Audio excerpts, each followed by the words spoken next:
Good morning students. हम biology में lesson number 8 पादपों में खनिज पोषण के संदर्भ में अध्ययन कर रहे थे। इसमें हमने लघु मात्रिक एवं वृहत मात्रिक पोषक तत्वों की भूमिका के बारे में अध्ययन कर रहे थे।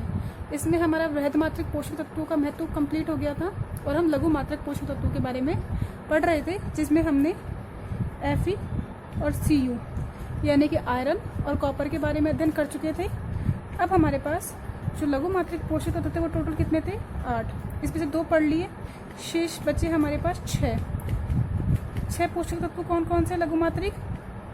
Mn, Mo, Zn, B, Cl, Ni। तो हमारे पास ये शेष 6 लघु मात्रिक पोषक तत्व बचे, जिनके बारे में आज हम अध्ययन करेंगे। तो इनमें से हम पहला स्टार्ट करते हैं मैग्नीज,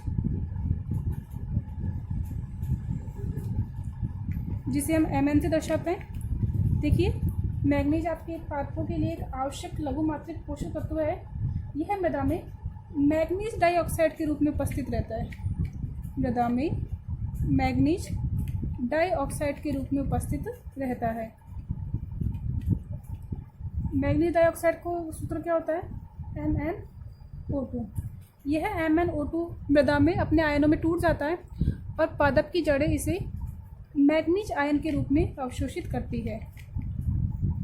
मैग्नीज आयन क्या हो गया? मैग्नीज आयन को मतलब मैग्नस आयन Mn+2, इससे Mn+2 के रूप में जड़ें अवशोषित करती है।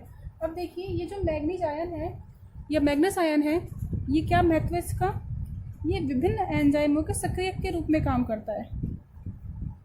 एंजाइम के सक्रियक के रूप में काम करता है, यानी कि एंजाइमों को सक्रिय करने में, एंजाइमों क्रियाशीलता बढ़ाने में सहायक है। इसी के अतिरिक्त यह मैग्नस आयन नाइट्रोजन उपापचय या नाइट्रोजन चक्र में सहायक है। विभिन्न सूक्ष्म जो नाइट्रिकारी सूक्ष्म जीवाणु हैं वो मैग्नस आयन की उपस्थिति में सक्रिय हो जाएंगे। इसी के साथ साथ प्रकाश संश्लेषण में जल का अपघटन,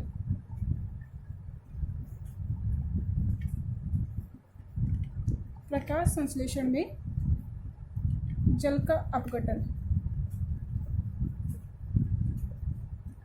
वो भी किसकी उपस्थिति में होगा? Mn आयन की उपस्थिति में होगा। देखिए कैसे होता है।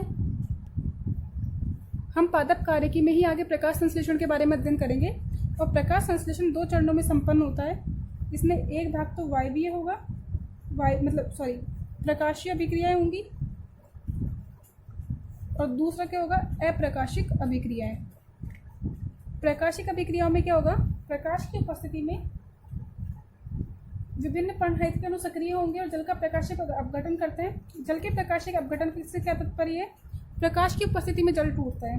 तो जल का अणु है, यह जल का अणु H+ आयन और ऑक्सीजन के रूप में, और साथ ही साथ इसमें इलेक्ट्रॉन मुक्त हो जाते हैं। तो देखिए, यहाँ पे 2 जल के अणु लेंगे तो 4 H+ आयन बनेगा, एक ऑक्सीजन का अणु बनेगा, और साथ ही साथ 4 इलेक्ट्रॉन मुक्त हो जाते हैं। इससे बोलते हैं जल का प्रकाशिक अपघटन। जल का प्रकाशिक अपघटन। प्रकाश की उपस्थिति में जल क्या करेगा? अपने अवयवी तत्वों में टूट जाता है। इस क्रिया के लिए हमारे पास Mn आयन और साथ ही साथ क्लोरीन आयन की आवश्यकता होती है। तो जल के प्रकाशिक अपघटन में किसकी आवश्यकता है? आपके मैग्नीज की आवश्यकता है। तो जल के प्रकाशिक अपघटन में इसकी महत्वपूर्ण भूमिका पाई जाती है। क्लियर हुआ? इससे क्या तात्पर्य है कि यह क्लोरोप्लास्ट में उपस्थित रहेगा। अगर जल का प्रकाशिक अपघटन करना है हमें, तो कहाँ उपस्थित होगा? ये क्लोरोप्लास्ट में, यानी कि हरित लवक में उपस्थित होगा। और हरित लवक के संश्लेषण में, क्लोरोप्लास्ट के संश्लेषण में भी मैग्नीज की भूमिका होती है। अब देखिए, यदि इसकी कमी हो गई तो इसकी न्यूनता के कौन कौन से लक्षण पादपों में दृष्टिगत होते हैं। तो हम देखते हैं न्यूनता के लक्षण। मैग्नीज की न्यूनता के पादप में क्या क्या लक्षण दृष्टिगत होते हैं? पहला तो हरिमाहीनता। हमने बात की क्लोरोप्लास्ट के संश्लेषण के लिए आवश्यक है। अगर मैग्नीज नहीं होगा तो क्लोरोप्लास्ट का संश्लेषण नहीं होगा, और क्लोरोप्लास्ट ही, हरित लवक ही पादपों में हरे रंग के लिए क्या होता है? रेस्पॉन्सिबल होता है। तो पादपों में हरे रंग की कमी हो जाएगी, यानी कि हरिमाहीनता हो जाएगी। दूसरा, विभिन्न पादपों में विशेष रोग हो जाता है मैग्नीज की कमी से। जैसे कि अगर हम बात करते हैं जई की, तो जई में एक रोग पाया जाता है ग्रे स्पिक रोग, ग्रे स्पाइक रोग। जई ओट्स, ओट्स में जो ग्रे स्पाइक रोग होता है वो किसकी कमी से होगा? मैग्नीज की कमी से। इसी तरीके से यदि हम मटर की बात करें तो मटर में भी एक विशेष रोग होता है, मार्च स्पॉट रोग।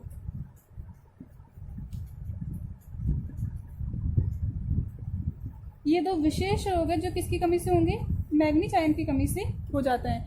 एग्जाम में पूछे जाते हैं कि Mn की कमी से मटर में कौन सा रोग होता है या Mn की कमी से जई में कौन सा रोग होता है। तो जो रोग विशेष रूप से नामों से इंडिकेट हो रखे हैं ये आपके एग्जाम की दृष्टि से बहुत ही इंपॉर्टेंट है। जैसे कि Mn की कमी से जई में कौन सा रोग होगा? ग्रे स्पाइक रोग। और मटर में कौन सा रोग होता है? मार्च स्पॉट रोग। तो हमने बात की किसकी? मैग्नीज की। अब हम नेक्स्ट लेते हैं जो कौन सा है? मॉलिब्डेनम। तो अगला हम लघु मात्रिक पोषक तत्व जिसकी महत्ता के बारे में अध्ययन करेंगे वो है मॉलिब्डेनम। नेक्स्ट हमारे पास लघु मात्रिक पोषक तत्व है मॉलिब्डेनम, जिसे हम MO से दर्शाते हैं। मॉलिब्डेनम के लिए भी देखिए लघु मात्रिक पोषक तत्व है, लघु मात्रिक पोषक तत्व। मृदा में MOO2 के रूप में पाया जाता है, मॉलिब्डेनम ऑक्साइड के रूप में पाया जाता है। क्लियर है? और इसी मॉलिब्डेनम ऑक्साइड के रूप में क्या किया जाता है? इसका अवशोषण किया जाता है। मृदा में मॉलिब्डेनम ऑक्साइड के रूप में उपस्थित होता है और इसी मॉलिब्डेनम ऑक्साइड का पादप की जड़ें अवशोषण करती है। इसका महत्व देखिए क्या है? इसका महत्व नाइट्रोजन चक्र में है या नाइट्रोजन के स्थिरीकरण में है। जो नाइट्रोजन का स्थिरीकरण होता है, इस नाइट्रोजन के स्थिरीकरण में क्या होगा? आपके मॉलिब्डेनम का विशेष योगदान है। ऐसा क्यों? क्योंकि वातावरण में उपस्थित नाइट्रोजन को नाइट्राइट, नाइट्रेट, अमोनिया या अन्य यौगिकों के रूप में परिवर्तित कर दिया जाता है, जिसे हम क्या बोलते हैं? नाइट्रोजन का स्थिरीकरण। और नाइट्रोजन का स्थिरीकरण जो लेग्यूमिनेसी कुल के पादप है, मटर कुल के पादप, इनमें किया जाता है। विशेष प्रकार के सूक्ष्म जीव होते हैं राइजोबियम नामक जीव, जिनमें नाइट्रोजिनेज एंजाइम पाया जाता है। देखिए ये सब पढ़ेंगे जब हम नाइट्रोजन का चक्र पढ़ेंगे। मैं आपको बहुत ही संक्षिप्त में समझा रही हूँ कि इसमें नाइट्रोजन के स्थिरीकरण में क्या भूमिका है। जब हम पढ़ेंगे नाइट्रोजन चक्र के बारे में तब हम इसके बारे में विस्तार से देखेंगे कि जो नाइट्रोजन का स्थिरीकरण है मटर कुल के पादपों के द्वारा किया जाता है और मटर कुल के पादपों में राइजोबियम नामक सूक्ष्मजीव पाया जाता है जो कि सहजीवी संबंध प्रदर्शित करता है। इस राइजोबियम में नाइट्रोजिनेज नामक एंजाइम पाया जाता है और नाइट्रोजिनेज एंजाइम को सक्रिय बनाने में किसका महत्वपूर्ण योगदान है? मॉलिब्डेनम का। तो नाइट्रोजिनेज एंजाइम में क्या उपस्थित होता है? हम कह सकते हैं कि मॉलिब्डेनम इसमें उपस्थित होता है या इसे सक्रिय करने में, नाइट्रोजिनेज एंजाइम को सक्रिय करने में मॉलिब्डेनम की महत्वपूर्ण भूमिका होती है। यदि इसकी कमी हो गई तो क्या होगा? न्यूनता के लक्षण। यदि हम न्यूनता के लक्षण की बात करें तो जो विशेष लक्षण है वो क्या है कि इसमें क्या हो जाएगा? मॉलिब्डेनम की कमी से फूल गोभी का रोग होता है। फूल गोभी में एक विशेष प्रकार का रोग होता है जिसे हम क्या बोलते हैं? विपटेल रोग। विपटेल रोग। तो फूल गोभी का विपटेल रोग किसके कारण होगा? मॉलिब्डेनम की कमी के कारण। अगर मॉलिब्डेनम कम हो गया, सेकंड, लेग्यूमिनेसी कुल में नाइट्रोजन का स्थिरीकरण नहीं हो पाएगा। मॉलिब्डेनम की अनुपस्थिति में नाइट्रोजन का स्थिरीकरण नहीं हो पाएगा। इसी के साथ साथ पादपों की वृद्धि रुक जाएगी। साथ ही साथ हरिमाहीनता, क्लोरोसिस, यह भी मॉलिब्डेनम की कमी का मुख्य लक्षण है। साथ ही साथ क्या होगा? इन पादपों में पुष्पन की प्रक्रिया, फूल के खिलने की प्रक्रिया क्या हो जाएगी? बहुत ही कम हो जाएगी। तो मॉलिब्डेनम लघु मात्रिक पोषक तत्व है। मॉलिब्डेनम ऑक्साइड के रूप में अवशोषित होता है। नाइट्रोजन चक्र में या नाइट्रोजन के स्थिरीकरण में इसकी महत्वपूर्ण भूमिका है, क्योंकि मटर कुल के पादपों में जो राइजोबियम जीवाणु पाया जाता है उसमें नाइट्रोजिनेज एंजाइम को सक्रिय करने में किसकी भूमिका हो जाएगी? मॉलिब्डेनम की। मॉलिब्डेनम की कमी से फूल गोभी में विपटेल नामक रोग हो जाता है। क्लियर है? अब हम नेक्स्ट पोषक तत्व की बात करते हैं जो कि है जिंक।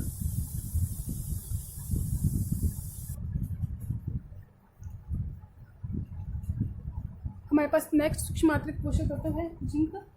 जिंक का अवशोषण पादप जिंक आयन के रूप में करते हैं। किसके रूप में करेंगे? जिंक आयन के रूप में करते हैं। द्विसंयोजी आयन है, इसकी संयोजकता 2 होती है। इसकी जो मुख्य भूमिका है वो IAA पादप हार्मोन, IAA इसे बोलते हैं हम इंडोल एसिटिक एसिड।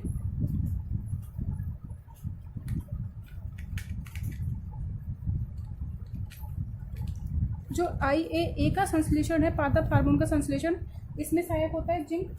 यह IAA एक प्रकार का ऑक्सिन हार्मोन है। कौन सा हार्मोन है? ऑक्सिन हार्मोन, जो कि वृद्धि हार्मोन है। तो वृद्धि हार्मोन इंडोल एसिटिक एसिड के संश्लेषण में इसका मुख्य भूमिका होती है। यदि हम इसके कमी के लक्षण की बात करें कि पादपों में इसकी न्यूनता के क्या क्या लक्षण पाए जाते हैं, तो देखिए जिंक की न्यूनता से क्या होगा? पादपों में ऊतक क्षय होने लगेगा। ऊतक क्षय जिसे हम बोलते हैं नेक्रोसिस। नेक्रोसिस में क्या होता है? एक समूह में ऊतकों का क्षय यानी कि ऊतक नष्ट होने प्रारंभ हो जाता है। तो पत्तियों में ऊतकों का क्षय हो जाएगा और सफ़ेद सफ़ेद धब्बे दिखाई देने लग जाएंगे। पादप की वृद्धि नहीं होगी, पादप बोना हो जाएगा, पादप की प्रॉपर वृद्धि नहीं हो पाएगी, पत्तियां विकसित नहीं हो पाएगी, पत्तियां विकृत हो जाती है। जिंक की कमी से क्या हो जाएगा? पत्तियां विकृत हो जाती है, छोटी हो जाती है, जिसे हम बोलते हैं लघु पर्ण रोग। क्या बोल देंगे इसे? लघु पर्ण रोग। तो जो लघु पर्ण रोग है, ये किसकी कमी से होता है? जिंक की कमी से। कौन से किस खनिज तत्व की कमी से लघु पर्ण रोग संपन्न होता है पादपों में? जिंक आयन की कमी से क्या हो जाएगा? पादपों में लघु पर्ण रोग उत्पन्न हो जाएगा। अब हम नेक्स्ट की बात करते हैं, जो कि है बोरॉन। देखिए हमारे पास नेक्स्ट पोषक तत्व है बोरॉन बी। अब हमारे पास जो सूक्ष्म मात्रिक पोषक तत्व है, इनका ज़्यादा महत्व नहीं है, इनके केवल विशेष न्यूनता के लक्षण हम देखेंगे। बोरॉन, देखिए बोरॉन वो बोरेट आयन के रूप में पाया जाता है। कौन सा आयन के रूप में पाया जाएगा? बोरेट आयन के रूप में। क्या होता है बोरेट आयन? BO3-3 या B4O7-2, तो इस फॉर्म में पाया जाता है। लेकिन यदि यह बोरेट आयन कैल्शियम के साथ क्रिया करके कैल्शियम बोरेट बनाता है, तो इस कैल्शियम बोरेट को पादप ग्रहण नहीं कर पाते। क्लियर है? तो जो बोरॉन है, यह बोरेट आयन के रूप में अवशोषित किया जाता है, लेकिन कैल्शियम बोरेट के रूप में यदि पाया गया तो पादप इसे अवशोषित नहीं कर पाएंगे, कि कैल्शियम की उपस्थिति में बोरॉन का अवशोषण नहीं हो पाता है। क्लियर हुआ? अब देखिए इसका महत्व क्या है। हमने जब परागकणों के अंकुरण के बारे में पढ़ा था, परागकणों का अंकुरण, हमने देखा था कि परागण की प्रक्रिया के द्वारा परागकण मादा की वर्तिकाग्र तक पहुंचते हैं और मादा की वर्तिकाग्र पर विभिन्न प्रकार के लिपिड, रेजिन, बोरोन आदि पाए जाते हैं। तो यहाँ पे जो मुख्य खनिज पोषक तत्व था वो क्या था? बोरॉन। और बोरॉन की उपस्थिति ही परागकणों के अंकुरण में सहायक होती है। यदि परागकणों का अंकुरण चाहिए तो यहाँ पे बोरॉन उपस्थित होना चाहिए। अगर बोरॉन अनुपस्थित होगा तो परागकणों का अंकुरण नहीं होगा। तो बोरॉन की कमी से क्या हो जाएगा? परागकणों का अंकुरण नहीं हो पाएगा। जब परागकणों का अंकुरण नहीं हो पाएगा तो पादप क्या हो जाएंगे? बंध्य। पादप जननक्षम नहीं होंगे, तो बोरॉन की कमी से पादप बंध्य हो जाते हैं। साथ ही साथ पुष्पों की संख्या में भी कमी हो जाती है। पुष्पों की संख्या में भी क्या हो जाएगी? कमी हो जाएगी। और इसके साथ साथ ही ऊतकों का विघटन यानी कि ऊतक क्षय, नेक्रोसिस, ऊतक क्षय भी होने लग जाता है। हम नेक्स्ट की बात करते हैं। नेक्स्ट हमारे पास जो पोषक तत्व है वो क्या है? Chlorine, Cl।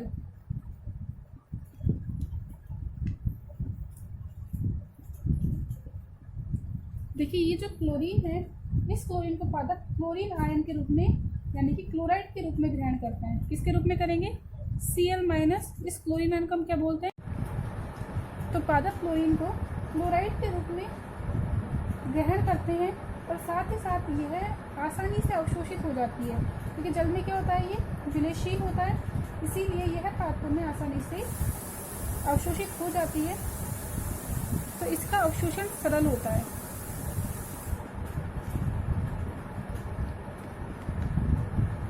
इसका महत्व क्या हुआ?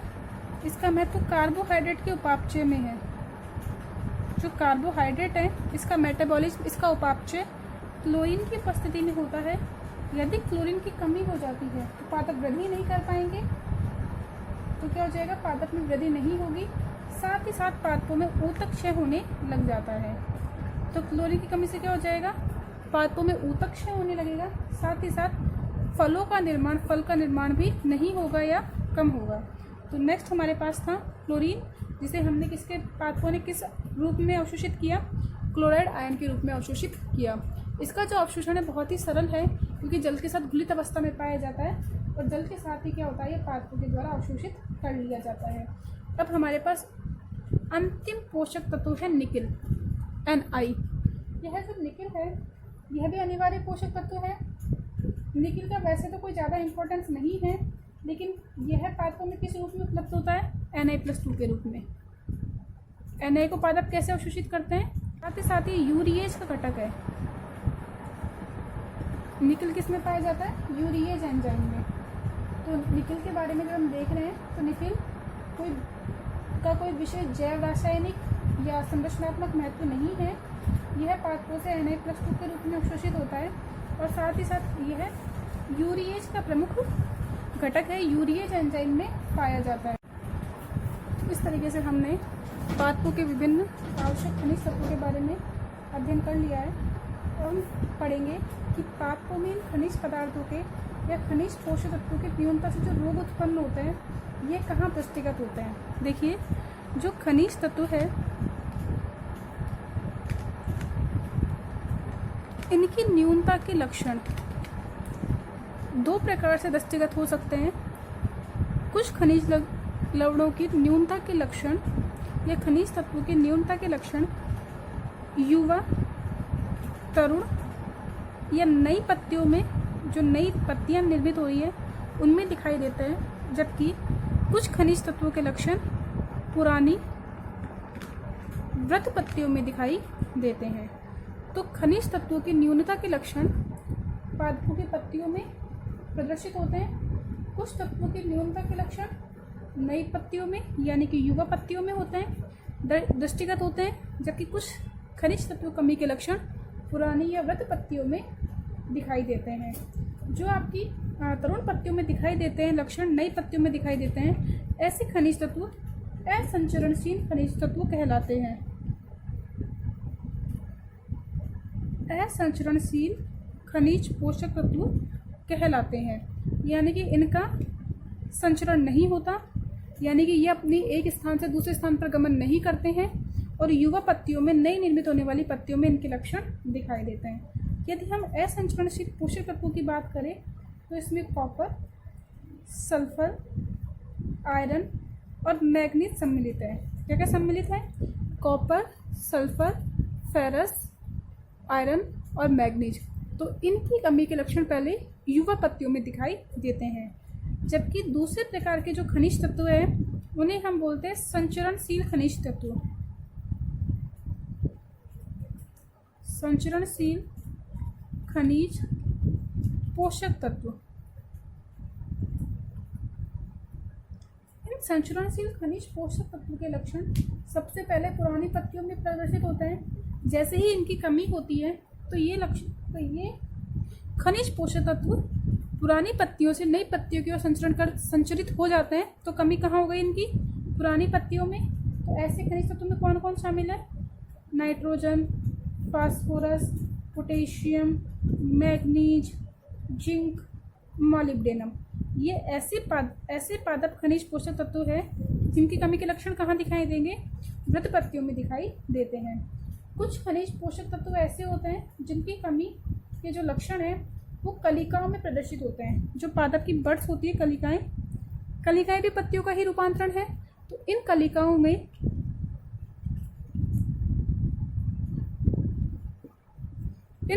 में भी पादपों के पोषक तत्वों की कमी के लक्षण दिखाई देते हैं। इसमें आती है हमारी कैल्शियम और बोरोन। तो कैल्शियम और बोरोन की कमी के लक्षण कहाँ दिखाई देंगे, पादप की कलिकाओं में। तो यहाँ हमने देखा कि किस खनिज तत्व की कमी के लक्षण पादप के किस भाग में दृष्टिगत होते हैं। अब हमारे नेक्स्ट वीडियो में हम खनिज लवणों के अवशोषण की क्रियाविधि के बारे में अध्ययन करेंगे। तो आज के लिए इतना ही।